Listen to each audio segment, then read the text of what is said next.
আজকে আমি রান্না করব শোলা কচু বা পানি কচু বলে আমাদের বরিশালে। এটা আমি ভালো করে ধুয়ে নিয়েছি। এখন আমি এটা টুকরো টুকরো করে কেটে নেব। এটা কিন্তু আঁশ ফেলতে হবে না। আঁশ বলতে ছোলাটা আপনি ফেলবেন না, টুকরো টুকরো করে কেটে নেবেন।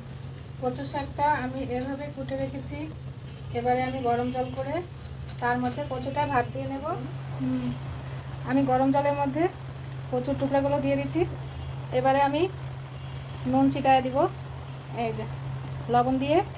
তারপরে এটা আমি এখন ভেতর শাকটা আমার সিদ্ধ হয়ে গেছে, কড়াইতে তেল দিয়ে নিলাম, নুন দিয়ে সিদ্ধ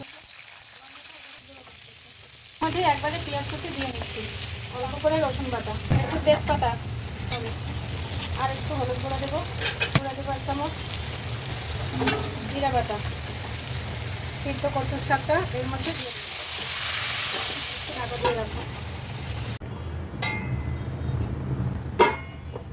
ঢাকনাটা তুলে এবার আমি একটু নাড়াচাড়া করে চামচের পিছন সাইডটা দিয়ে এটাকে এইভাবে থেতলে নেব।